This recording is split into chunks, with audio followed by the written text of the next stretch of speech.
Mess around and get beside yourself. I know. Go ahead though. Bump it, shake it, drop that. Stay in line though. Get a cake. Don't act like that ain't been in y'all head for the last couple weeks. No, it's head. Yeah, I'm ready. Yeah, I'm ready. Yeah, I'm ready. I'm ready. Y'all know the little dance, okay? I've been shout out to our nigga Zeke, man. We just gonna get right into it. I mean, Zeke. We back, y'all. We took a little, hiatus. Shout out to everybody who reached out to me and sent condolences and all of that. I appreciate y'all. So we just had to take some time. Well, I had to take some time, and Jessica had some things she needed to take care of. I had things, and we just had to regroup real quick. Took a few weeks, gave y'all time to catch up, get yourselves regrouped. And now we back. And we better than ever. I've had a really good week so far. I'm going to go ahead and put it out here. My birthday will be, on today, now that y'all are watching it, February 25th is Friday. So make sure. Some confetti. Bling, bling, insert Albany. Bling. So make sure y'all let me know in the comments, tell me happy birthday, y'all. It's my 25th birthday. So yeah, it's my golden birthday. I'm going to be 25 on the 25th of February. So shouts out to me. But yeah, we're going to get straight into it because we got a lot to talk about, a lot to kind of recap and catch up on. So we're going to get right into what most of y'all love. At least that's what y'all told us. Is it the power? And I know it's been a couple weeks. So we're going to go ahead and talk about the finale. It's been 2, right? 2? Yeah. No, I think it might have been 3 because I think we got 3 episodes of Tommy. So it might have been 3 weeks. That's true. So yeah, it's been 3 weeks since Power Book Goes 2 ended. So y'all should have seen the finale by now. So we're gonna recap that, and then we're gonna also get into what is it, Power Force or what? The one with Tommy, y'all know. Mm-hmm. So the finale. Yeah, I'm ready. Yeah,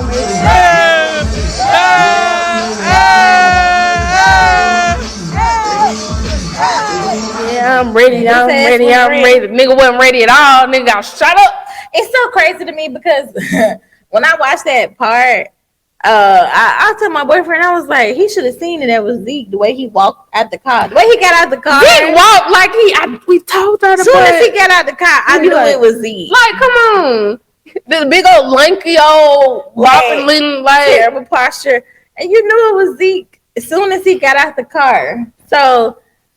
I don't know, but to everybody was like, "Oh, he ain't been around Zeke for real because he been locked up." First of all, why did he take his ass to the plane anyway? Like that ain't nothing but men thinking like, "Oh, I'm gonna handle it. I gotta do this for my family." Okay, like, nigga wasn't even there. You didn't shot up Zeke, and now she ain't gonna never forgive you. Nope, she ain't never gonna forgive you. She gonna be sick when she find that out. Oh never, my God. She gonna be sick. Never. When she find that out. Never. Oh my gosh. Yeah. What else happened on that episode? Well, Effie and Tariq seem to be real, cuddly. That's only until he found out what she did to Lauren. I wasn't surprised about Brayden. He didn't write him out and all of that. Yeah, he had shout out to Brayden, white boy Brayden. Somebody who didn't hold it down, sex. Now he gonna. He was laying up in the bed with a girl, Surprised. I thought he had understood the error of his ways the first time. When he was working with the feds and he started, doing too much. He don't know how. See, but I thought I thought Davis had got him. He been doing chasing the money. He been doing little shit the whole time. That's why Davis keep having to talk to him like, hey, you can't tell her this. Hey, you work for us now. You can't do this. He don't never learn. Sack's gonna die. I think he really had. First of all, he should have died in Power. Yeah, he has definitely. How he outlive Angela? That's crazy.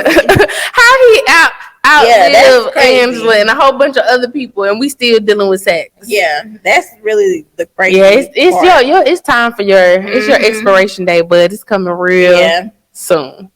Yeah, he needs to go. Yasmin is back with her mom. Shout out to that. Oh, okay, that was a nice surprise. Yes. I knew that was gonna happen because if you watch the beginning of the show, you know how they be like previously on Power. She was the one who said it. Oh. So I was like, she probably gonna appear or whatever. Details. So I was like, okay, that was cute, but I'm glad she ain't in the system. I'm glad because I was worried about that. I was worried about that. Yeah. But her family did look nice. when he was sitting outside the house. Yeah. Now I am glad that he got a chance to see them. Yeah. Even though couldn't get out the car, but I feel like Tasha knew. Both of them. Yeah. They knew. Yeah.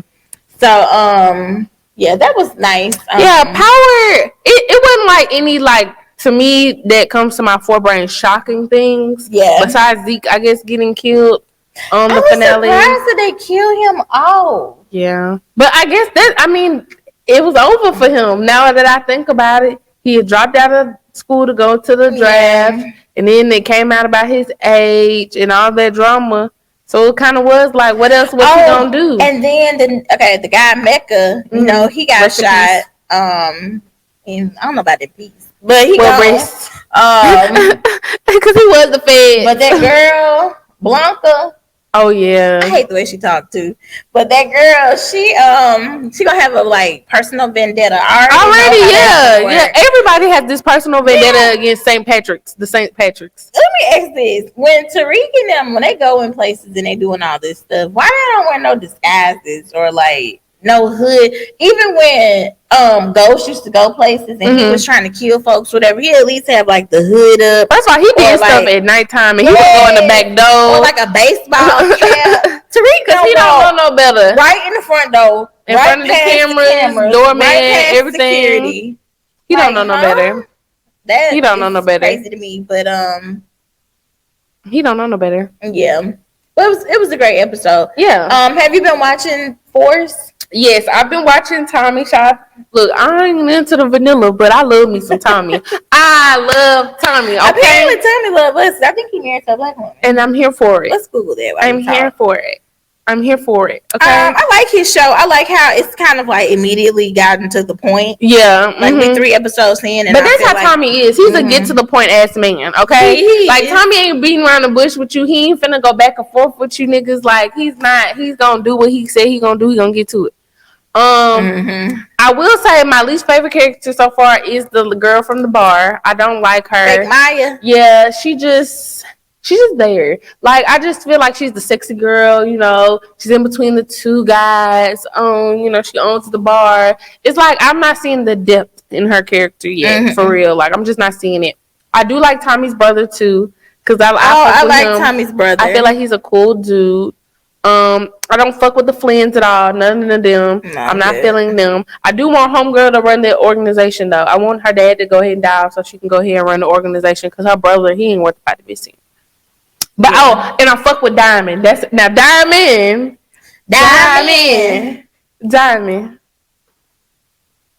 That's the oldest brother? Yeah, the one who out of jail, out of prison. Yeah, he's cute. I love Diamond. He fine. His little brother's stupid. He's annoying.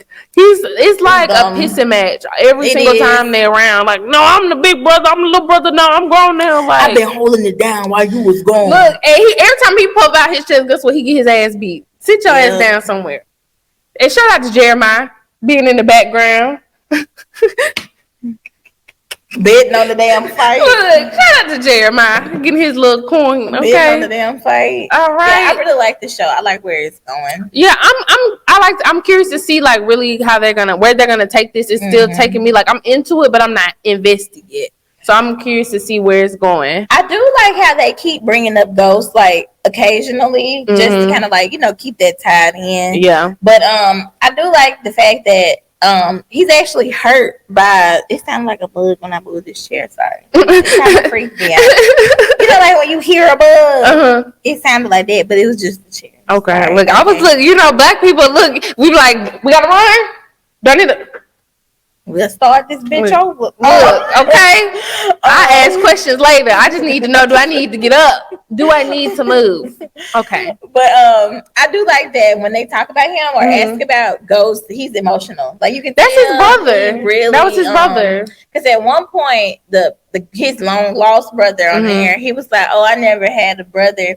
And Tommy was like, I used to, or I did, or something. And so I thought that was cool. Tommy honestly seemed like the kind of person, and most like real mean people are like this, but he'll do anything for the people he really loves. Yeah, if they care about you and they fuck with you, they got you. Yeah, and they'll do anything. They don't fuck with you. They don't fuck with you. So yeah, we'll keep y'all updated on that. Yeah, so far so good. While we talking about shows, yes, let's talk about the Fresh Prince. What's it called? The Fresh Prince. The Fresh Prince. I thought it was just called Fresh. I think it's the Fresh Prince of Bel-Air. Oh, it don't ever say that.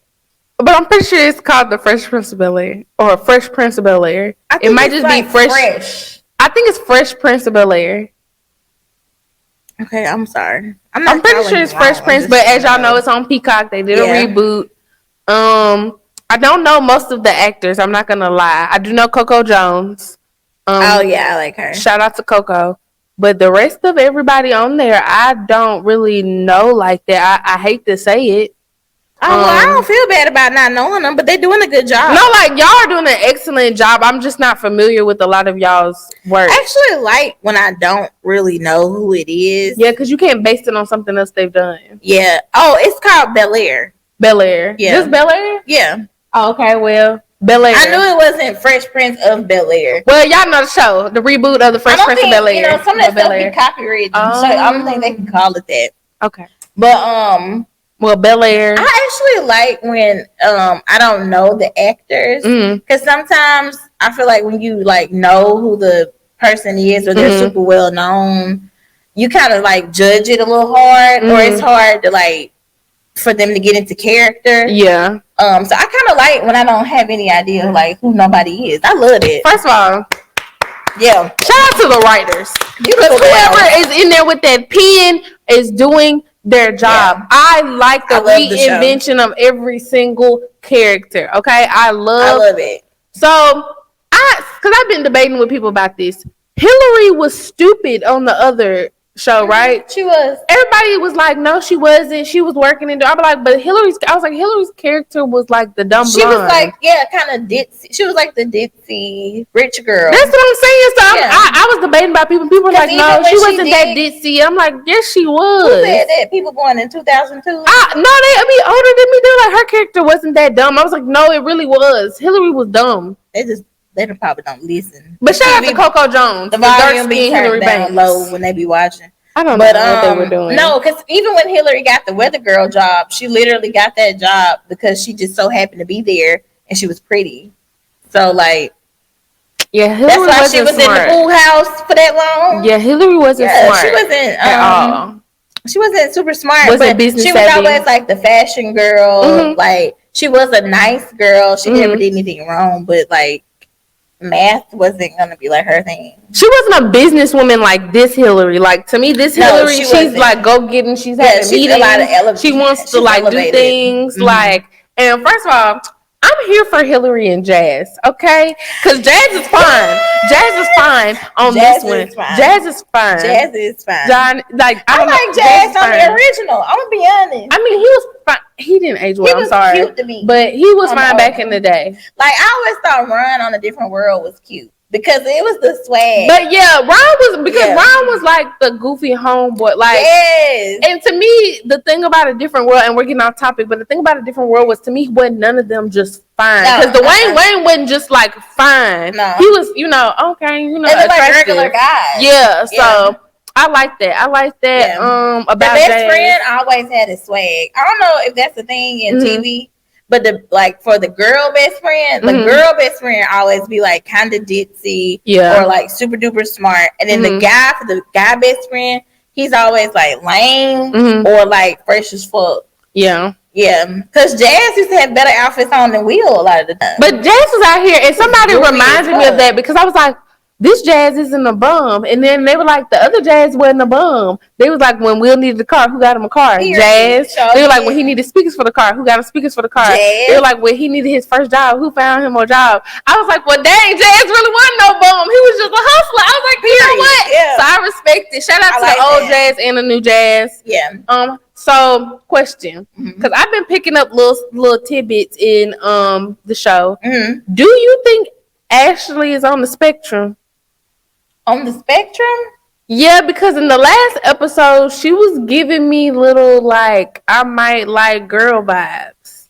And the person I was watching with it said the same thing. Because if you remember the little scene, this is a spoiler alert. When the boy put his arm around her? Yeah, but remember when she first came, she was like, where's, whatever the girl's name was, Mary. Oh. And he was like, oh, she always be running late. She'll be later. And the girl was kind of like, And then, you know, she kind of was cool with the guy, but then when the girl showed up, she started smiling extra hard and looking at her. I can see that. And you know, it's 2022, so you gotta have a character that's, you ain't gotta do nothing, but I get it. We don't have to, but we all know if you're watching TV and mainstream television nowadays, there's always a character. There's going to be, you know, a character who's on the spectrum.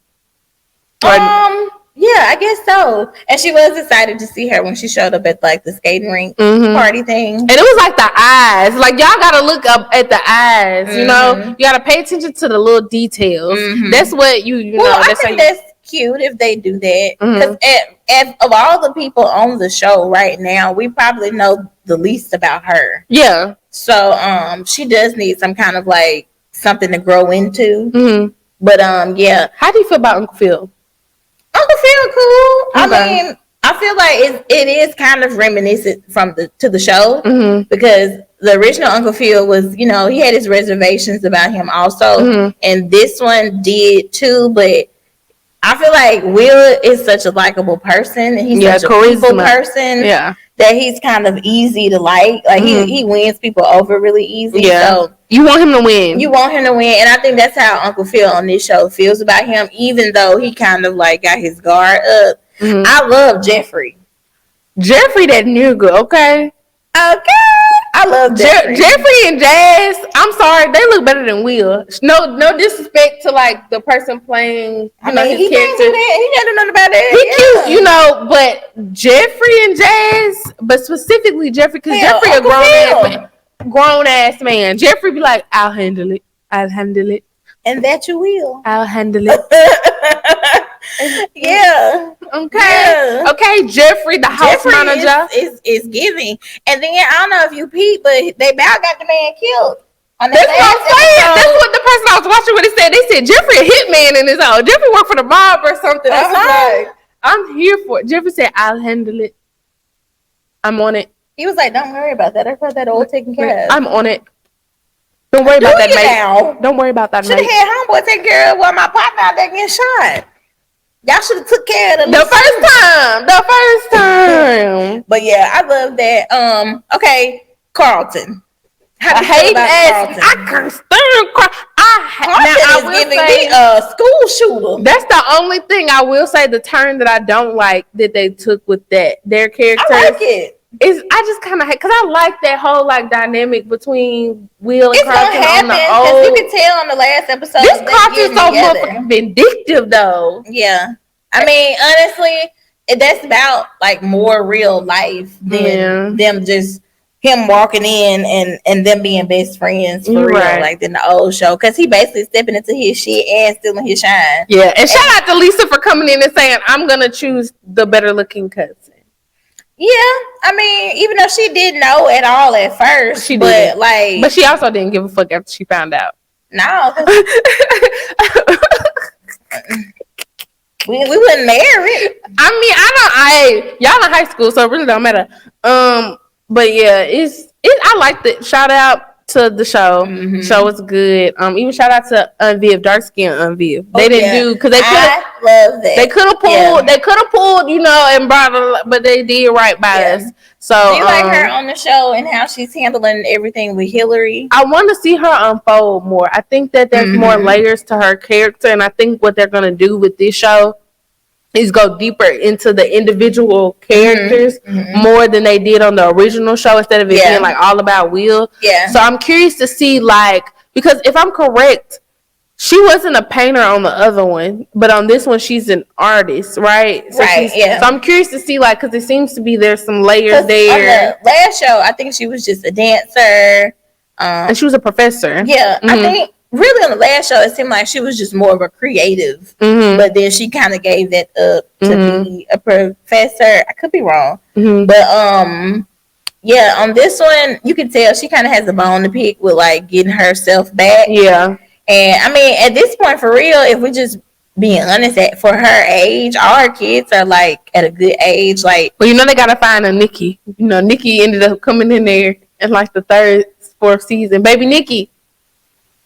Oh, remember they did end up having the little. I forgot about that time. I think that's his name. What's his name, Nikki?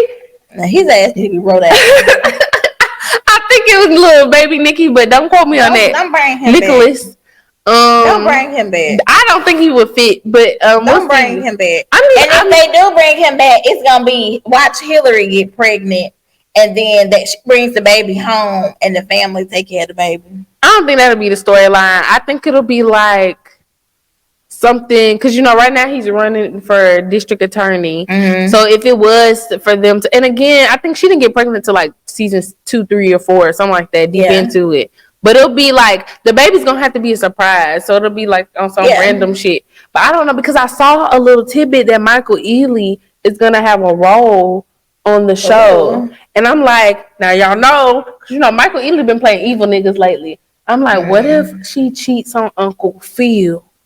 Mm-hmm. Or what if like Michael Ealy comes in as like the artist guy who helps her rediscover her dream, and it's like, oh, that would be a different take, because would be different. They kind of presented always on the original show, Uncle Phil and Unveiled, where marriage was always good. That's a good point. I can see them elaborating on that's the only way I see Michael Ealy fitting in on that show. I mean, he could just be somebody else that's like trying to take him down, like in the campaign, or I don't know. It's all kind of shit they can do, but I get that.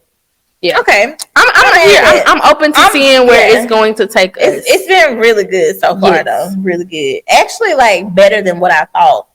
Because I'm not gonna lie, I was like, I'm not watching this shit. It's gonna be cheesy, but it's actually really good. Shout out to the soundtrack, because whoever's doing the music on there is doing a really good job too. Soundtrack is good. And speaking of music, let's go ahead and dive into this. And I know this guy has been causing tons of controversy with his current divorce situation with the family member that shall not be named. The Kardashians.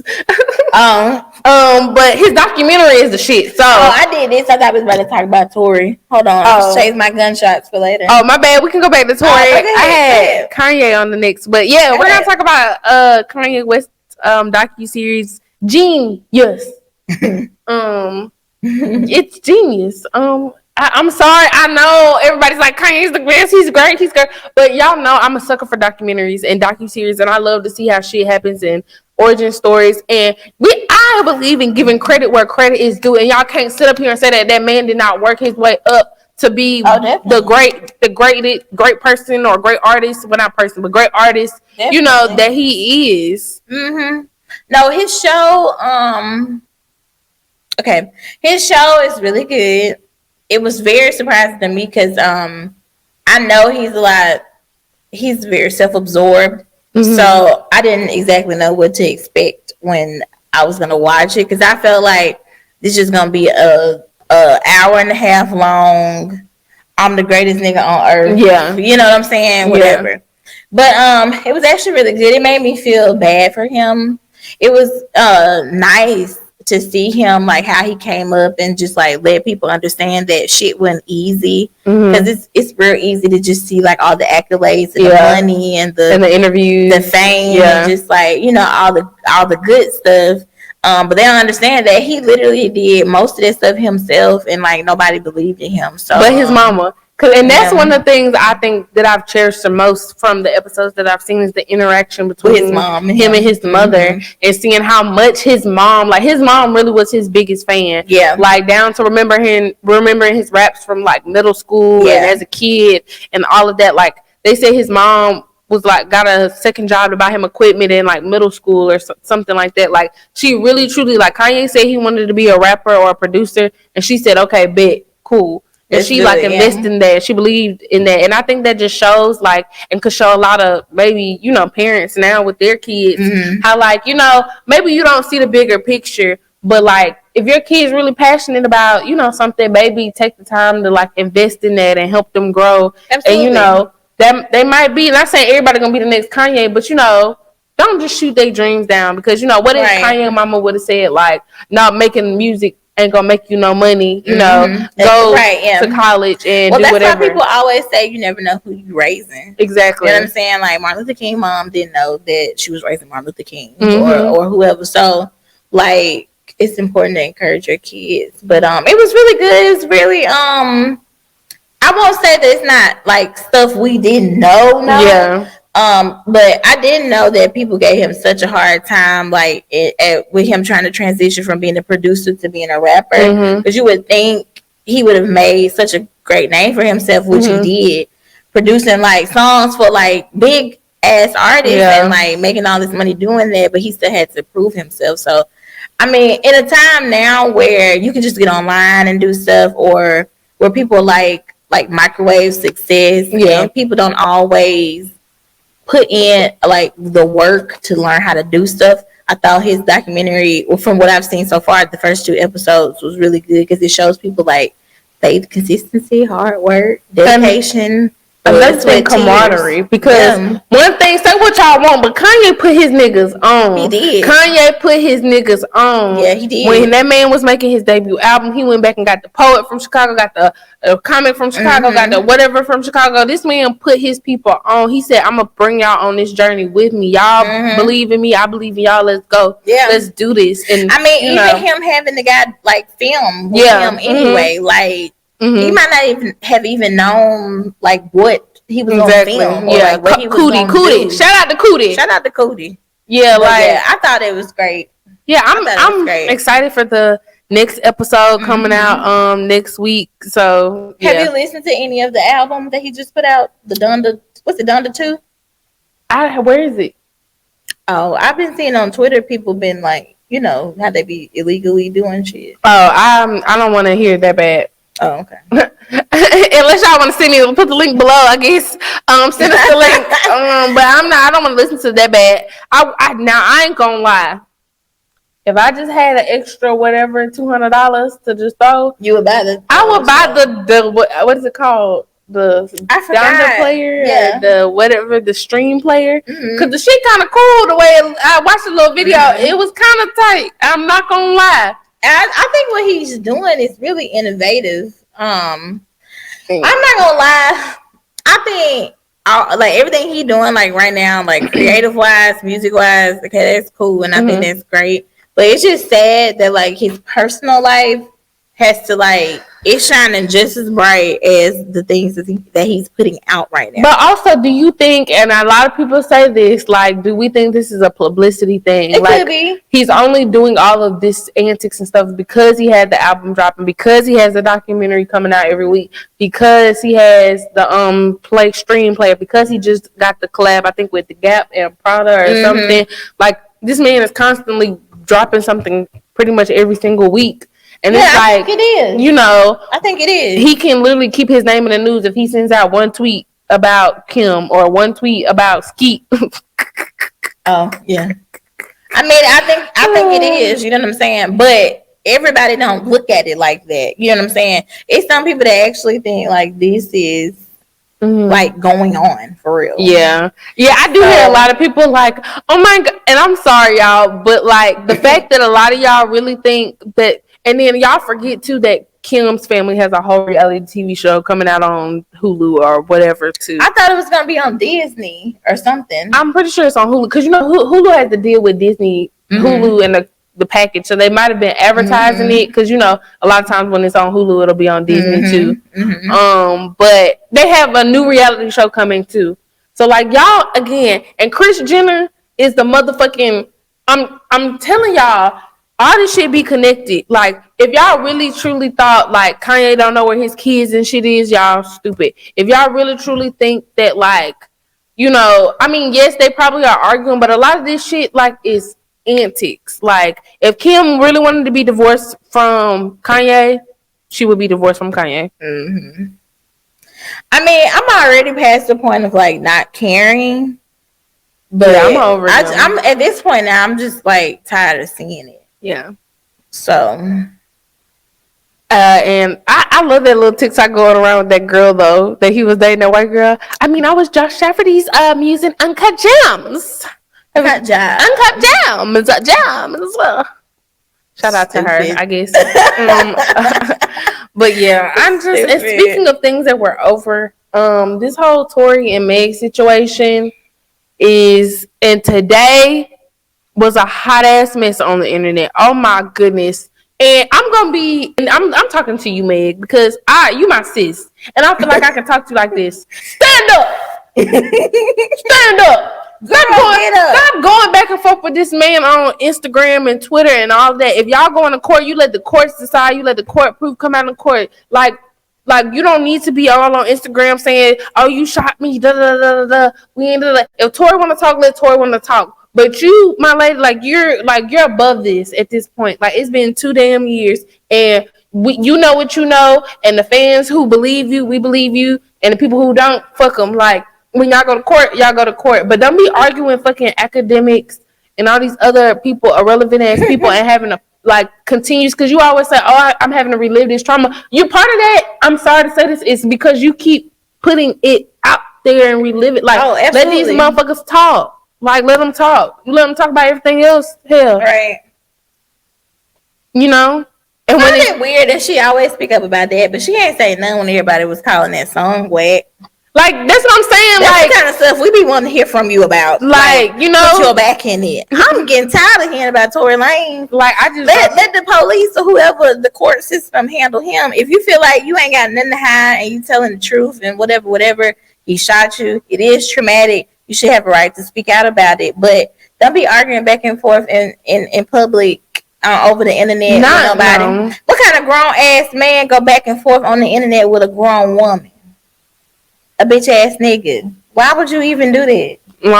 I would have kept my mouth shut and just let my nigga park. Shout out the party. He said what he said, and it was done. It was in with it. If he want to say something, that's him. But I wouldn't have said nothing because you been saying something. We and again, it's just again, let it handle in the court. Let your lawyer do the talking. If a DJ Academic's lying, who believes him anyway? Send him a cease and desist. Who the fuck really believes DJ Academics? I know people be talking about Beyonce and them because they never say anything, but some shit you don't have to address. Some shit. Why would I? Because at the end of the day, y'all going to court, right? Okay, so it's going to be settled in court. Yeah. At the end of the day, hell, go figure out that music. That too. Because I'm tired. It's just to me, you're above it. You're above the going back and forth on Instagram. They've been going back and forth for what, 2 years now? 3 years? At this point, nobody even cared for real if he did it or not. He had projects come out, shows and stuff. He really is getting a lot of attention. Every time you engage him, every time you engage her talking about it, and just him bringing put money in his pocket. So just stop. Yeah. Just don't give him any nothing. I wouldn't say shit. I would just go to court. I would talk about that shit in court, and then I would go home and I would make my music and live my life. I would not be out here on the internet going back and forth with that nigga. Yeah. Or anybody else for that nature. Now, speaking of old shit, because we on that right now, Monique went on T.S. Madison show, and she spoke more about Tyler Perry and Oprah and everybody blackballing her. And of course we know that because this happened a while ago too. Hell, this happened before Meg got shot. So yeah, this been going on a while too. But I see why Monique is speaking out about it, because I did watch the interview and I agree with her what she was saying. A lot of times when black women come out and say stuff, people don't. That's true. And for instance, Keke Palmer, because God dog, I be dogging on these Trey Songz ain't got charged with some other shit since we didn't record it last.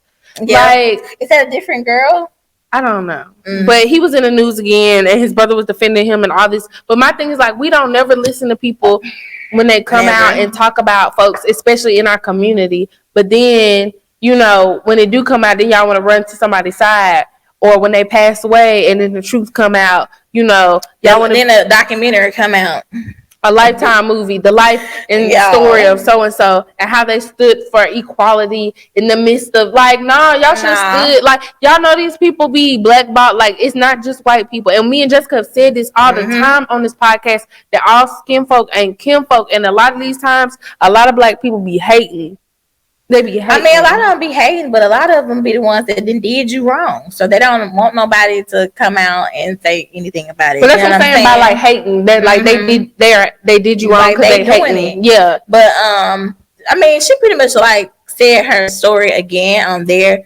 And one thing that I do like about her is her story hasn't changed ever the whole time. Her story has been consistent the whole time. And I know Tyler Perry and Oprah and them have never like said anything about it, which honestly they probably just shame, or they probably just feel like I'm not going to speak on that. And you know, people of that level, especially someone like Oprah, if Oprah came out and said, you know what, yeah, I did blackball another black woman, she would lose so much credibility.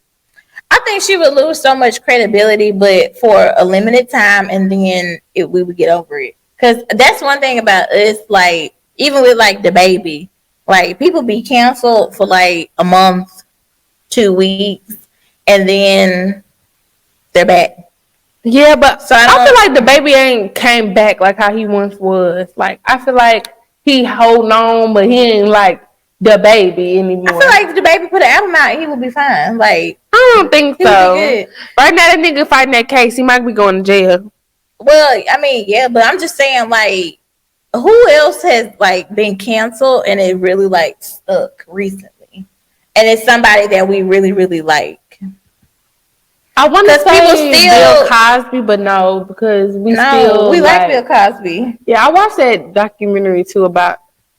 I watched some of it, and it was like, it's heavy. It is. I mean, it's very like, damn, you know, because now never in my life have I understood where people was like separate the artist and the art until I watched the Bill Cosby thing.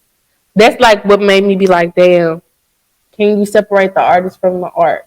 Well, I mean, I understand that because I do it all the time. I don't listen to R. Kelly, so this is like a lot of, and I know a lot of people use it in R. Kelly's case. I don't fuck with R. Kelly music. Like, I just don't listen to it because to me, I can't separate it because to me, it's like I know what he's singing about. I know what I get that. He's, you know, advertising. Now with Bill Cosby, it's different for me because it's like he's an actor, so I feel like I can detach myself like from Bill Cosby, the person, like the actual human, but still love, you know, his work. Heathcliff Huxtable, the father on the Cosby Show. You know, my thing is at this point, because at first, I'm not gonna lie, when the R. Kelly thing came out, I was kind of like done with him too, like very much over it. I didn't want to listen to anything. But then, you know, when A Woman's Fed Up came on, and that's my song, so I just feel like I just don't like none of R. Kelly music that much. But it's not even just R. Kelly. It's like half of these people out here, we don't know what the fuck they doing. True. If we literally like cancel everybody, we won't be listening to nobody. And that's across the board. True. That's women, men, children, white, black, whoever, actors, hell, poets, cameramen, everybody. Well, there will be nobody for us to listen to. Look at Ellen. That bitch don't even like people to look her in the eye, apparently. Like, she's crazy. You know what I'm saying? So that's the only reason why I feel okay with separating like people from the art, because it's just like if we did that with everybody, we would listen to nothing. We would have like nothing. These people crazy.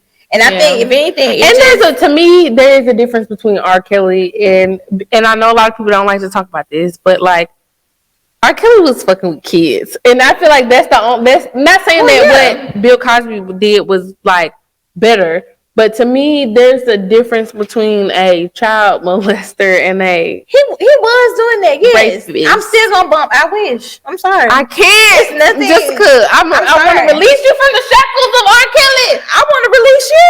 You know how many people you listen to right now who are a bunch of assholes who be doing stuff. I don't know that. It's I can't control what I don't know. But when you know better, you do better.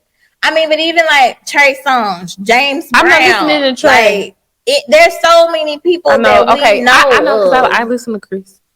Exactly. But my excuse for Chris is that both parties in the situation came out and said, hey, we were fighting each other.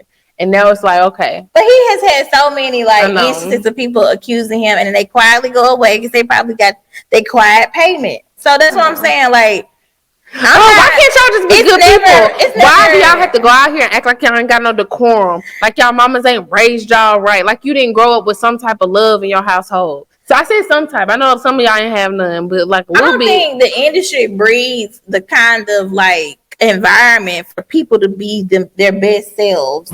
It's like when people are already bad, when you get money, influence, fame, and then you have a lot of people around you who give you whatever the fuck you want, who throw themselves at you, the world is at your feet, everything that's bad in you gonna be amplified. So if you was an asshole before, you're gonna be even more of an asshole now. And people say Bill Cosby was an asshole, which is something that I was actually surprised to learn in the documentary. Where the fuck do you be? I mean, I knew that he was an asshole once he got old, but I was like, no. To find that he was an ass, he's always. And then what killed me was in the documentary, because I watched the whole thing. People was like, well, we knew he was unfaithful, but we didn't think he was raping bitches. I'm like, so y'all was okay with the man cheating on his wife? Nobody thought nothing was wrong with that. I mean, what they was gonna do? Make him stop? There's no what hope. They got to do with their house? There is no hope in the world. I mean, what they got to do? These people, they need their check too. I mean, they do. What you do with you and Camille ain't got nothing to do with Bill Cosby is sick though. He's so sick. Like them stories about like how he really was out here giving girls cocktails and knocking them completely out, like. And just Bill Cosby, and I ain't gonna lie, the Russell Simmons one is Ooh, the Russell Simmons one like creeped me out for real, because some of the stories that lady told, it's like you can kind of just like imagine, like put yourself in her situation, and somebody was to cut the fool like that, she should have stabbed his ass and killed him. But the Bill Cosby one, that was crazy, because it's like with one of them women, it's like. He raped her, and then the very next day, like, gave her a role on the show. And it's like, damn, like, and then it's like, what kind of type of, like, do you know how a type of dilemma that putting somebody in? Because it's like, you've now taken this thing from me that, like, was so cherished. Yeah. And then the very next day, try to, like, almost pay me back for it, but it's something that's priceless, you know?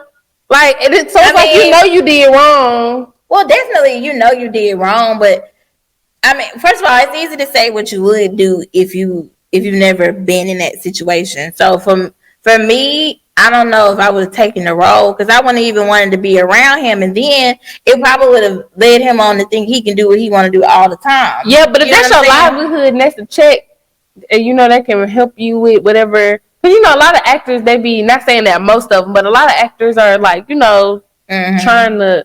I mean, I know that, but it's like, I mean, the most that he probably could have done if you said no, I guess, was just blackball you. But if you're in a position where I got to be around him all the time, I don't know. I don't never subscribe to like, if you don't let me do it, I'm never gonna do it.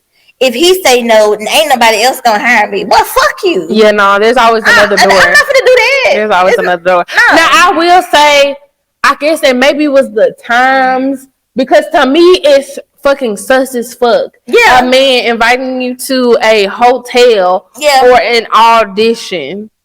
I mean, even like that lady at nighttime. Yeah, even like that lady. She said, and this is not defending it at all. It's just like, it is sus. It's like, why would you take your ass up there?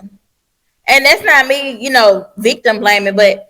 I do feel like sometimes people put themselves in positions, and it's kind of like, what do you think? You know what I mean? You have to read the room. Sometimes it's like a common sense thing, and then also people who are predators know who the fuck gonna fall for that shit. Yeah, like that's why they asked you that. Oh, come to my hotel room and you can audition there, and your stupid ass said yes and actually came. They probably surprised too. Yeah, you know what I mean? Yeah, because it's just every time when they told me the story where it was like, yeah, he invited me back to his place that evening, and it's just like, I just no. And again, I'm like, maybe that was the culture of that time. They did, because the girl did say like back in that time they did auditions in hotels all the time. But I'm just like, what else you think they was doing? That's just so suggestive. You know, it's very much so like giving. Yeah. I'm going to do a porno. I'm sorry. Well, it's kind of like the casting couch. You know what I'm saying? Yeah.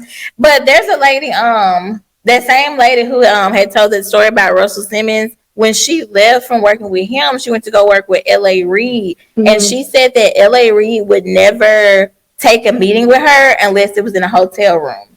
Like, she would be trying to meet with him about different stuff, and he would be like, okay, well, meet me at this place. And so she would always decline. And because she always declined, he basically put her on his shit list. And she just eventually ended up quitting, and she totally left the business. I don't understand, because these bitches out here that will fuck y'all. But it's not even about that. Know. You know, it's a power dynamic. It's just the sickness of it all. Yeah. And see, that's why I'm saying, if you get in a position where you make money and now you over people and you have influence and like your word is gold, if you're a bad person, you're gonna be even more of a bad person because you're gonna use all that stuff like a kid in a candy store. Yeah, to rule over people. So I don't know. I'm not surprised, but it was very like when the guy said that he had a section where it would be just models in the audience. Like 20, and they said they would be like 20 bitches that'll go back to the dressing room. And they would just like foul in a line when they. I'm like, so did nobody better not?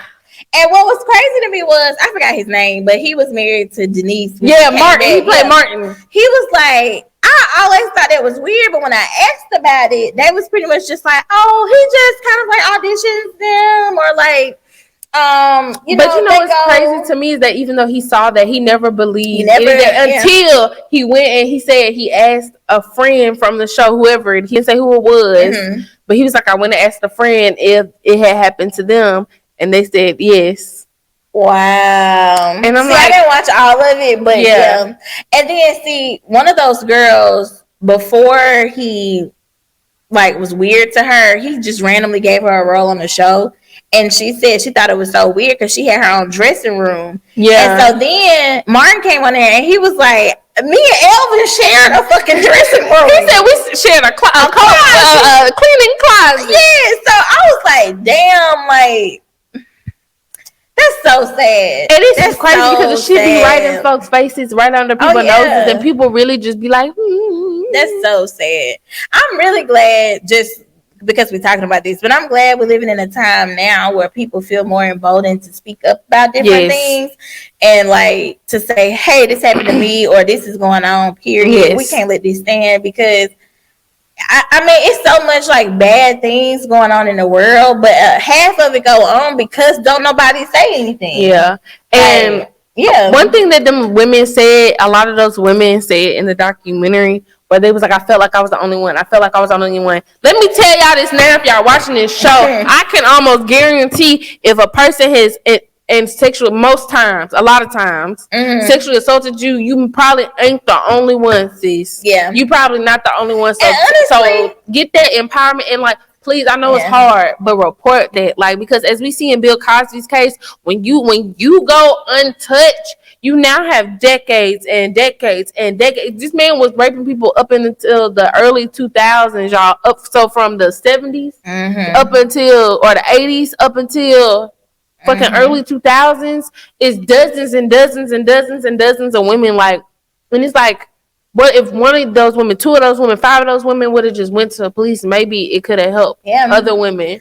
It's so crazy because even with Bill, that's like been known like in the industry for a long time that he was doing stuff like that. Yeah, just like I guess same thing for R. Kelly. Like people are in the industry, they already knew like what was up. So I don't know. It's just crazy.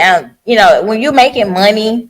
And like when you're valuable to a lot of these companies, they really like willing to overlook that. But you see that they both didn't really like see any of those consequences until they weren't valuable anymore. Yeah, you know what I'm saying? So yeah, that says a lot about the world and about these white people. Yeah, I just, like I said, ladies, y'all stay safe out here. Hell, ladies and men. And men. And be aware of your surround. Like, make good choices. Like, I know that's something simple to say, but like, don't be going to no meeting late at night, no hotel room. Don't be inviting no strangers to your apartment where you stay.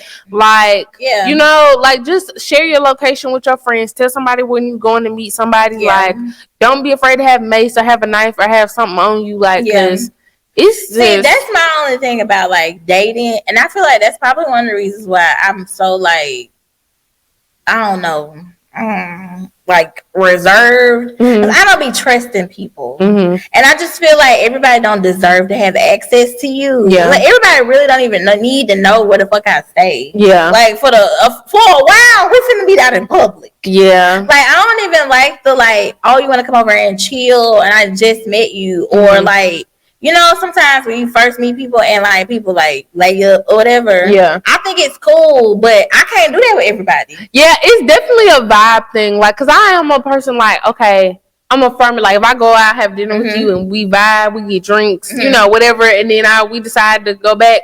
Okay, cool. But again, that's like discernment. Y'all gotta learn how and do your Googles. And don't be afraid to Google a motherfucker, searching a motherfucker up, you know, cause it's a lot of open records and you know things that are at your access. Cause a lot of times people don't be knowing who the fuck you been going out with. The only reason why I say it's like if out of 5 people, I might only do that with one. Everybody can't come to my damn house. No, I'm agreeing. And I ain't going to theirs where they know where all the weapons at. Oh like, yeah, even if we have a good time, then we're gonna have a good time next time I see you. Yeah, like I can't do that. I mean, I ain't gonna lie. I mean, people are crazy. Thank God for the most part. I ain't been in too many crazy. There's a few, but ain't nothing crazy ever happened in my house. I think sometimes if we just like if you just wait, like people kind of reveal themselves to you. Yeah. Even if they're not crazy on paper, because a lot of these people ain't been caught. No, a lot of these motherfuckers. There's a lot of crazy people that ain't caught. But again, you gotta pay attention because a lot of times. And this is why I say people need to have like talk on the phone with a motherfucker, have some 3-4 conversations before y'all go out because it's little stuff that people will say. It's red flags because it's hard. It's real hard for folks to like. I mean, you can hide, but it's real hard to hide for every single portion or every single part. So I say, pay attention to conversations, pay attention to little things, pick up on, pay attention to questions they ask. Yes, pay attention to all that, but stop inviting people over all the time. I'm not gonna judge you because I too have invited people over my house, and you know, luckily nothing has happened. But I also so there's only so many places I can go. But yeah, don't do that though. Don't be like me. Be better than me, because I'm covered in the blood. Thank God. Nothing bad has happened to me, but it's because a lot of people like it's kind of like when men hit women or whatever. Like everything's good in the beginning. You know what I'm saying? Like a lot of people, they're really good at manipulating folks. Agreed. They're really so like even if you're reading the signs and stuff, like shit is good. And then when y'all get behind closed doors, niggas is different. I mean, this is and that's why I can't invite everybody. Like, I'm not trying to go to their house, and like that's why I'm just not like I'm good. I just feel like everybody don't deserve like parts of me until I feel like they deserve it. I'm agreeing with you, but I'm also like saying, don't. I'm not gonna sit up here. I mean, it's no judgment. I'm not gonna sit up here and be like, oh yeah, don't. I ain't inviting no nigga, because then somebody gonna be like, bitch, you lying. So I mean, hey, but again, don't be like me, like you know, because I've gotten myself in some situations, because I didn't ask enough questions and because I didn't use some discernment. So definitely use discernment. Y'all grown, but be safe out there.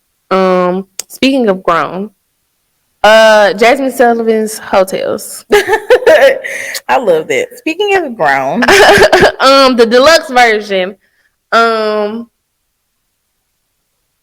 My top 2 favorite songs is Roster and Best Pussy in the World. I mean, I like Selfish too, but like if there was 2 songs, and to be honest, they're kind of like almost my 2 favorite songs on the album now, because Best Pussy in the World is so true. It's like, I know, like even if we ain't official or if we are official, whatever, like tell me this is the best shit you ever had. Tell me I'm the best you ever had. Well, I definitely want to hear it's the best you ever had, even though I already know that. Like, hype me up. Hitting the lip. I'm so excited. Hit my lip. Hype me up. Hype me up. You know, tell me, you know, I got a little praise, you know, kink or whatever. So, yes, tell me I'm doing a good job. Praise kink. Tell me I'm, you know, whatever. I like that. So, shout out to Jasmine for putting that song. And then Roster, I mean, it explains itself. I'm a firm believer in don't be putting all your eggs in one basket. I'm currently, you know, whatever right now. Checking out some eggs. And, you know, don't put all your eggs in one basket until, you know, you feel, you know, it's time or you and that person have had a conversation or whatever. But I like Roster too. You know, I like roster. Okay, I love the fact that she included a guy on the tails, and he talked about the bro tails or whatever, and the girl. I missed that. Well, which one was that? Bro tail, a bro's tail. I did not hear that one. He basically said, is that on Spotify? I don't know. Cause I don't remember that. Was saying like that he was really like liking this girl, like really feeling her, and he felt like they was like turning into an exclusive thing. And then when he asked her about it, she was like, "Oh, I thought you knew we was just like chilling, like you're like a brother." Oh, I think I do remember seeing that, hearing that, not seeing that, hearing that. So I love that. And then I thought Issa's story was really good. I liked Mona's. I like every time I fucking nigga try to fuck. I love Mona. I be watching. Shout out to Don't Call Me White Girl. Yeah, I watch her podcast. I like her. I think that she's funny. We like real bitches on the show. So, and shout out to her. Check out her podcast. I love Jasmine Sullivan. Period. I love Jasmine Sullivan. It's nothing wrong that she could do. Like, oh my gosh, I love her. I wish she would like what's that clip of Taraji talking about Jill Scott? We need more, babe. We need more. We need more. Like, I wish you didn't only drop an album every fucking 8 years or something. I ain't gonna lie. I thought when I heard about motels, I thought it was gonna be a little bit more. Like, can we get like 2 more songs and less stories? Or can I get a visual album? Like, give us something. Like give that. us like I don't like that Jasmine. She gives us such good work and then she fucking disappears. She does. She go get her check and get on. Like, and honestly, I don't blame her because hearing about how the industry is, I probably wouldn't want to bother either. I need a little more, babe. But yeah, a little more. I get that. A little more. I get that. If I was a celebrity, I would want to be somebody like that. Just like, here you go. I'm gonna go back home. Yeah. But that's what you call talent. I feel like because that's what that's what you know is talented artists ain't putting out no CD every single year. They're not. They create a body of work, and that's why they get the accolades and the recognition because they give the people like an actual body of work, not a bunch of. But more than that, they get the respect, depth. Yeah, more than that, the respect. Because there's a lot of people with accolades and money who can't sing, can't rap, can't dance, write, can't act, can't really do shit. The only thing they might can do is look cute, and that's on their stylist. Yeah. So, not even that, just the respect and the check of it all. Yeah, that's the part. That's the part I want. Like the respect.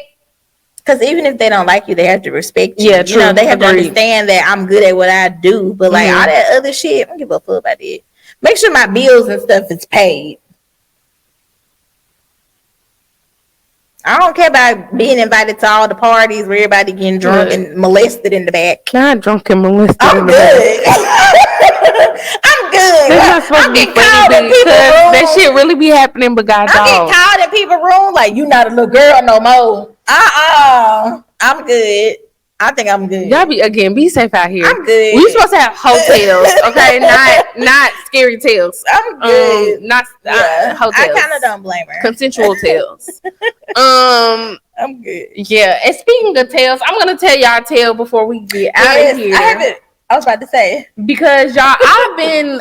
So again, we took a hiatus, and while I've been on hiatus, I've been because I'm about to be 25, so I feel like I'm going through a quarter life.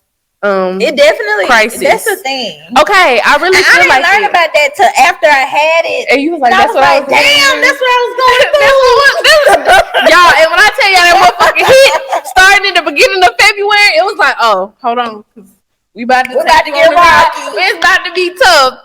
So, but I've been dating and not dating, and actually like grown people dating, not like what I was doing, but like actually going out on. Adventures and having discussions and, for the most part, it's been really, really good.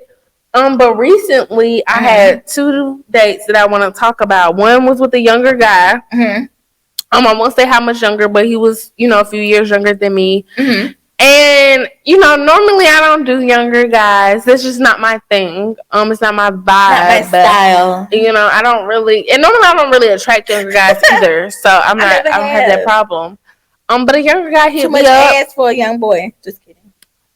Look, especially Jessica. Look, I don't know about me. Look, I ain't little Debbie's. But definitely Jessica. Little Debbie's. But he DM'd me or whatever. It was Valentine's Day, and I was like, he asked me out on a date. I was like, okay, Valentine's Day. I ain't doing nothing nowhere. Might as well go out, have a good conversation, good time. And Jessica told me I was being ungrateful.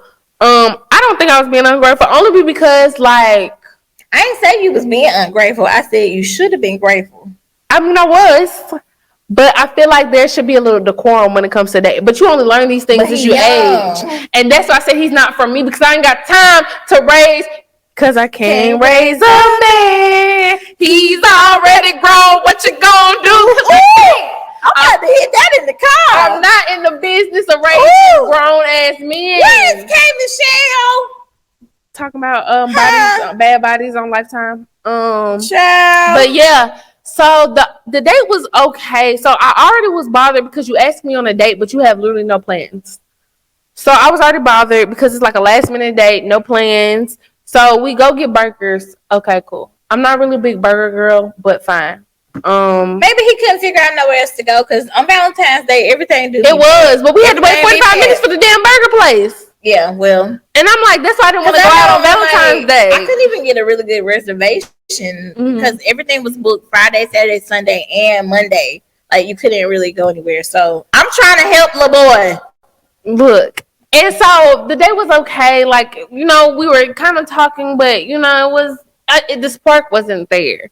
And what to me, what like was the nail in the coffin was that when the bill came. He looked at the bill and then he immediately grabbed his phone. And I know what that means because I done been there before. You checking your account. You trying to see if you got enough money to pay. But to me, it's like if you invite me on the date, at least do that shit in the bathroom. Do it before you pick me up because you suggested burgers. So you should know what you had in your bank account before we got here. I agree. I'm just saying. Well, no, the reason why she said that I told her she was ungrateful is because I said, well, hell, at least he paid for it. And I mean, I was grateful. He might have checked his account, but at least he paid for it because there's some old niggas out here who gonna ask you to go have. And that brings me to another story. When I went on another date with an older guy. Yeah. And it was a nice little date. I went and got oysters. I'm an oyster gal, mature palate.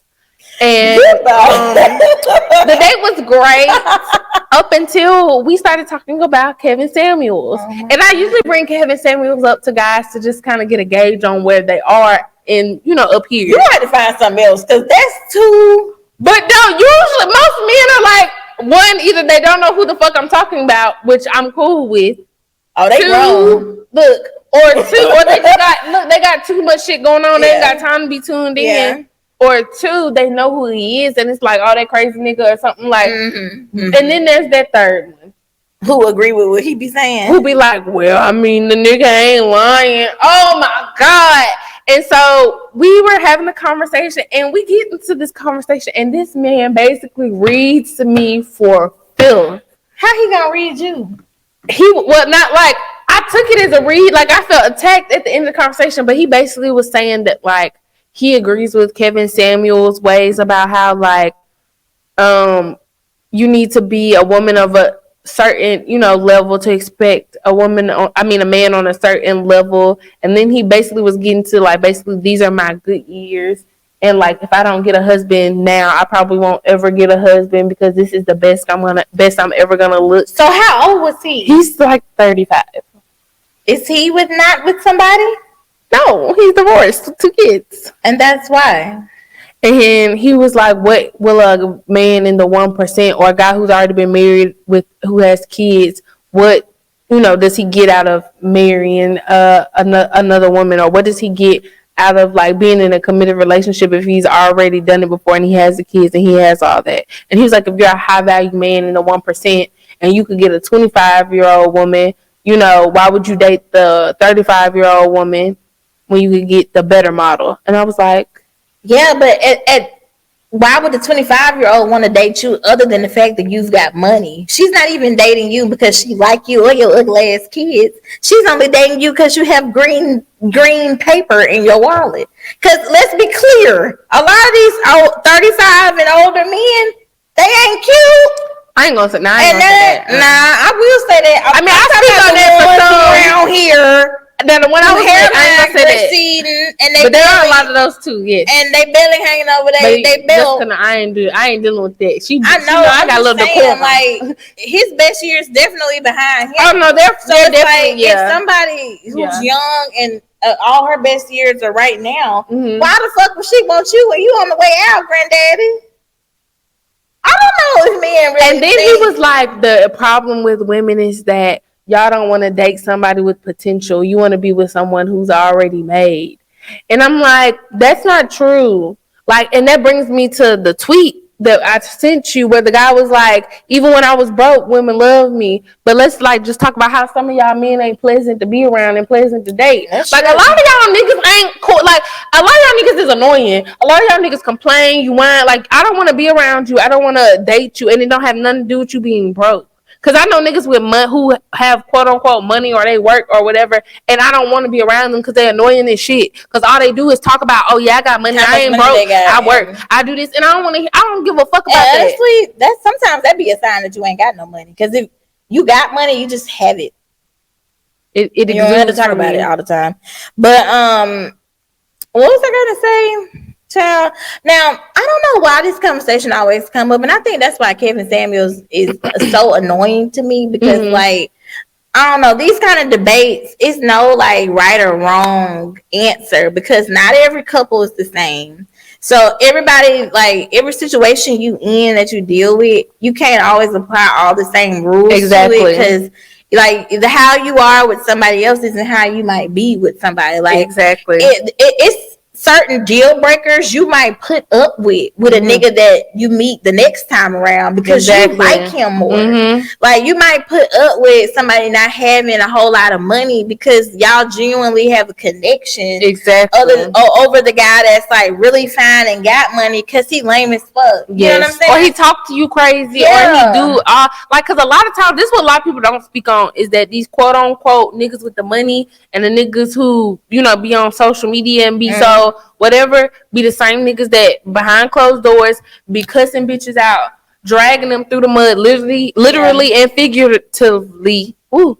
That was hard. That was having a chokehold. That was big. And they just like that's how passionate I am about it. And they just don't be good people. Like again, like a lot of times, and that's what kills me when niggas get on the internet and be like, man, bitches only want a nigga with money, and they be like, y'all, if y'all would just first of all shut the fuck up. Because it never really do be about the money. It be about your character. It be about who you are as a person. And a lot of y'all be fucked up.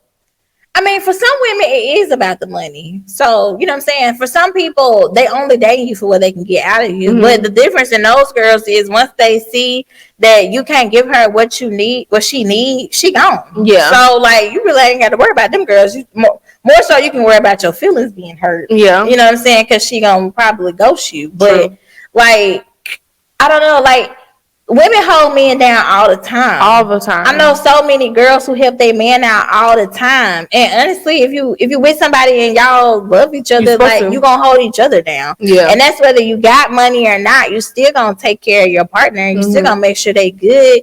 So I don't know. Like I really don't know like where this like discussion comes from. I feel like stuff like this is why a lot of people don't like ever find love. Because like I know like relationships and like things are like transactional, especially like, nowadays. You know what I'm saying? Yeah. Like it, and I mean that in more of a positive way. Like you're with somebody because of what you're getting out of them. Exactly. So like if somebody is a good man and they're pouring into you and they treat you right and they're there for you, that's what you get out of it. So vice versa, you should be giving that to them. Exactly. But like nowadays, it's just kind of like sex. And few money. Gifts, maybe trips. Some pictures or a trip, and then you can call her a broke bitch because maybe she paid for all of it. I mean, maybe he paid for all of it. Yeah, you know what I'm saying? It just doesn't feel like genuine or at all. And I think number one, that's probably one of the main reasons why women don't be wanting to get to know men. It's not genuine. And you can, and as at least I can speak for me, I can tell when I meet a man and it's about some sex, or it's about, you know, he wanna look. And believe it or not, niggas do talk or try. I can't speak for Jessica because she got a man, but niggas will try to talk to us because we have a podcast. Because niggas see you got one YouTube video and think you doing something. A lot of niggas like will be like, oh, you lights, camera, action. Oh, put me on. No, nigga. Like, I mean, niggas don't give a fuck that you have a boyfriend. They still exactly. That's what I'm saying. So why I want to put you out? So you say that I don't want to. Niggas don't give a fuck that you have a boyfriend. Like they be like, oh, you can't have friends. Look, you know, they really don't give a fuck. Like most normal women, and emphasis on the regular, like, and not regular as in like you're not special, but like non-city girl Instagram, 100 million, 200 million thousand followers. Women could, like, we want a man who has stability. Stability is not you're rich. Like, that's not the same thing. Or at least somebody that's working towards something. It's so many guys that I meet, they don't know what they're doing. No plan. They have no plan. They have no direction. Have no idea what they're doing. Even if they work in a job where they're making good money or whatever, and maybe they don't like it, they don't know where they're gonna go from there. You know, they get stuck in that job because they making, you know, okay money there, but they not happy, so they kind of bleeds over into like their personality and personal feelings. So I don't know, it's just like, I don't know, you know, one of my friends said this. He said that don't nobody care about a black man feeling, and I always get so and mad. They say black men got the highest suicide rates right now, and I always get so mad when he say that, but I guess it's true. I feel like we care about their feelings, but, and I don't know how I can say this without saying the way I'm probably going to say it, but it's like, the shit they choose to have feelings about be the shit that blow me. And I know that's some fucked up stuff to say, but it's like, men don't be caring about world hunger. Men don't be caring about women getting raped. Men don't really, I mean, and this is me saying like not all. This is me saying like, you know, from what I see from my surrounding areas, because I do want to clarify. People always be like, yeah, you can't say all you putting this in, whatever. They don't care about voting rights. They could care less about, hell, a lot of y'all don't care about y'all kids. But God forbid a woman could say, insinuate you ain't got no money. Insinuate you whatever your dreams ain't whatever, like you ain't gonna be the best rapper alive. Insinuate that your football career might be over. Insinuate, like, and I get like those things are important to y'all, but y'all don't. And then a lot of times men don't be giving a fuck about what's important to us. I think specifically black men, because that's what we're talking about. But I think, first of all, I do understand that the whole world is very hard on black men. It's hard on us. Exactly. You know what I'm saying? It's hard enough to be black, period. But when you're a woman too, it's very hard. And I hate for it to be. I hate like the battle of who has it worse. Yeah, the struggle battle. I hate shit like that because we both have it worse. But I do get what men, you know, what they saying, what they're going through. You know, because they're the man, they're supposed to provide. That, you know, a lot of men, they want to be able to get their girlfriends or their girls, you know, gifts and trips and take them places and do stuff like that, you know, all the time, and like, you know, make her happy. They're just not in a place where they can do that. Yeah. So I feel like those kind of expectations that they feel like they're not meeting makes them sad. But then you need to pick a better girl. Like, cause my thing is also, what type of women, and I get like, okay, you might be with somebody for a while, and then they might start wanting those things. But a lot of times I feel like these guys and I'm speaking more like for the internet guys who get on Twitter or Instagram and say these things are men who want those Instagram girls, those influencers, you know, that's girls. The word. And then they get mad because those girls don't want them because that's not what them women are trying to attract. Like, stay in the rivers and the lakes that you used to. Stay in your lane. Like, I agree with that. I agree with that. Like, I know a lot of guys who want the, you know, and shout out to Poor Minds, they want the Lex P's and they want the Dreas. But nigga, you look at you. Look, this, like, and that's not me trying to shit on you, but really look at you. Yeah.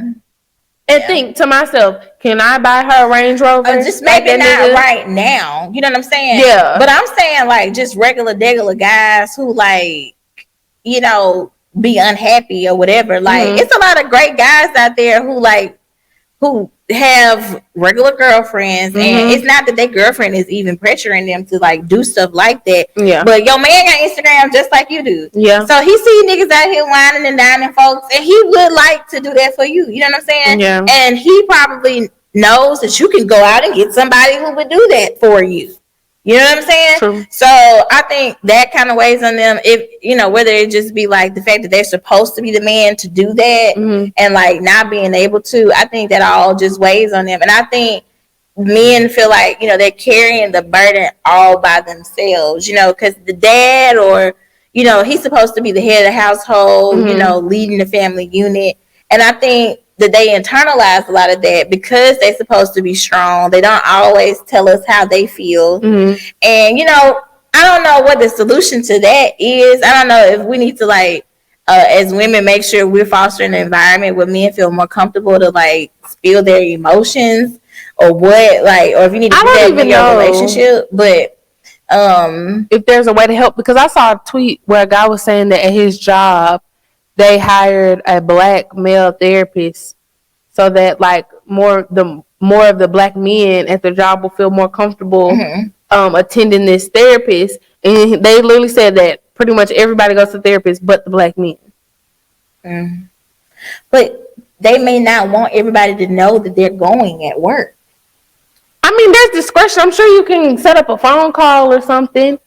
I'm sure. I'm assuming this is based on information that they've gathered from, you know, whatever statistics. But I'm not saying that, you know, a lot of y'all, because a lot of men just don't have the resources. That was a, you know, rare case. Definitely, yeah. But like, be okay to talk. Like, I think that's a lot of the times guys are afraid to like truly communicate. Like, it's okay to say you hurt my feelings, or this made me uncomfortable, or like. Learn how to communicate without perceiving it being an argument. Because I think a lot of times, guys, when you do try to understand where they're coming from, they be like, oh, you trying to argue with me? It's like, no, nigga, I'm trying to figure out what's wrong with you. Like, what's wrong? Tell me what's wrong. Like, obviously, there's an issue here, so let's talk about it. And a lot of times, guys don't, you know, you try to talk and they shut it down. Yeah. So it's like, try being more open, because a lot of times we just trying to understand, you know, a lot of women just want to know the problem so we can fix it. You know, women are cold-blooded, you know what I'm saying? Women have to just deal with a lot. So I think a lot of the times, even though women express ourselves more often than men, and we have like friend groups, and we just naturally like express our emotions more than men, like there's still a lot of stuff that women internalize because we want to spare your pride, or because we don't want to hurt your feelings. And so it's not always, you know, it's not always good on our side too. And the thing is, like, when you're with somebody and they down, now you're kind of like, if you're thinking about a family, or like y'all married and got kids or something, now she's picking up slack from you and carrying her side because you're not present. You know what I'm saying? I just don't want you know, that to be something. I mean, it probably will, it's life, but I don't want my spouse or whoever to feel like they can't come to me because they're supposed to be the man. You know what I'm saying? Y'all better cry in front of y'all girlfriends. Yeah, like, y'all better tell babe it's hard out here. Like I don't know what the like real solution to that is, and it's probably men out there watching like women don't give a damn. Because I know maybe it's a woman out there again. It's a woman out there that's gonna love you down like to your dirty stinking drawers, your socks. She gonna wipe the tears when you cry. Hell, she'll probably wipe the shit out your ass if something happened to you.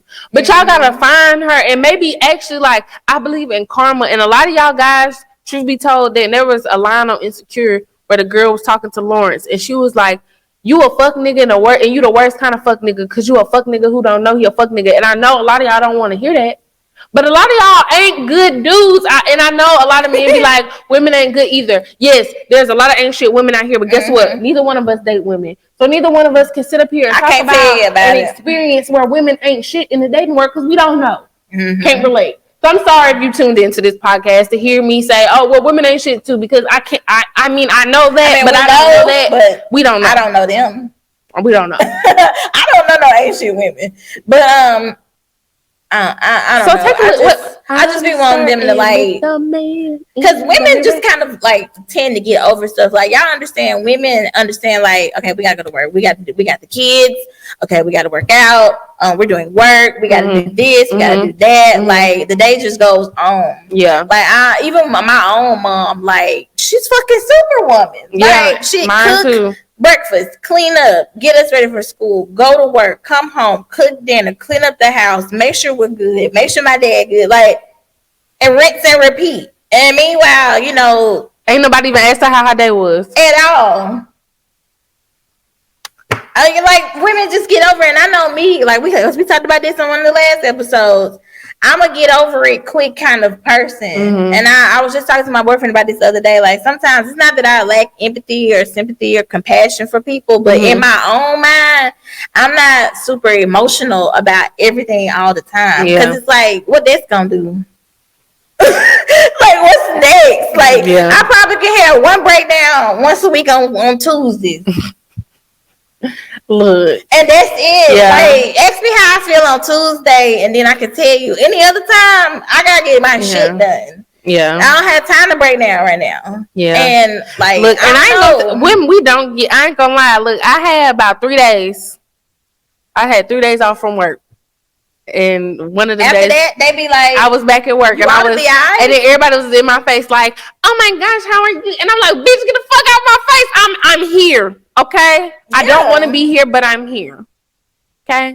I mean, I don't know. That's just real. That's just every day for us. Like we could be on our periods. Women out here with fibroids. We don't get those slack. Hurting all the time. And what we doing? Showing up. And I feel like that's all we be wanting men to do is show up. And when you are emotional, then they be like, "Oh well, you know, women. This go women being crying and emotional again." So it's like we on what is called double-edged sword. Like it don't matter. Yeah. So we encourage you because we are in a time now where we are more like people are like trying to, you know, mental health and steps. So try to do that because you could be like us where it don't matter if you cry or not. Stand hand in hand with us. You know what I'm saying? It's not who has it worse. It's like we both got it. So let's carry the load together. You know what I'm saying? I want to spend my life with somebody who we're figuring it out together. Like partnership. Like partnership. I know it's hard. We probably both sad. Okay, but let's go talk to somebody about it together. Or let's talk it out amongst ourselves together. Like but don't be the kind of man that's like leaving work and then going to the bar after work and your wife's still at home with the kids. Or you ain't called home. And you ain't called. Because then all that's gonna do is when she leave you, now she's all kinds of bitches and whatever, or when she start talking to the pool guy or the nigga at her job who tell her she look pretty every day. Now you mad, but you gotta be present. Like and you gotta communicate that. Be like there for each other. That's all. Lift each other up. Oh man, but I feel like we didn't talk y'all ear off on this episode. It's been a little bit longer than normal episodes, but we y'all deserved a little extra tidbit, a little sprinkle of extra because we've been gone for a few weeks. So we're back now. I'm excited. I'm ready to get back to work, ready to, you know, put out more episodes. Again, send us any topics or anything that you want us to talk about if you want to be on the podcast. And serious inquiries only. Let us know. We're definitely interested in partnering up with some things soon. Make sure you follow us on social media too. You can follow me at the real Albany Ayana on Instagram and at _Albany Ayana _ on Twitter. Okay. Yeah. I was like trying to let you get it in. I'm Jessie _ Monique on Instagram and on Twitter. On Twitter it's with 2 E's and that's JESSI. Thank you guys so much for rocking with us, for watching, for listening, however you're taking us in. Yes. Make sure you tell somebody about us, like, subscribe, share this video, share whatever you're watching. Tag us when you share it, when you watch it. Comment. We love to hear from y'all, and y'all quiet as hell. Yes. You know what I'm saying? And y'all watching, like, it's at least 50 people who watch the YouTube video. And it ain't no comments. So one of y'all 50 say something like I'm here. Right. You know, put a heart or something. You know? Okay. Black Power Fist. I don't know. Something. You know, relate to us. You know what I'm saying? Ask us some Or questions. hell, you can put I hate this shit. Do a new topic. Y'all be talking about the same shit over and over again. Okay. Engage with us. That's what we're here for. That's what we're asking. Okay. But make sure y'all follow us. Everything's right here, as y'all always see. And we will see y'all next week. Make sure y'all tell me happy birthday when we put this out. Send it to the DMs and the comments and everything. But yeah, thank y'all for rocking with us, and we will see y'all in the next episode. Bye. I'm ready. Get that. Can't. Oh, That nigga smoke.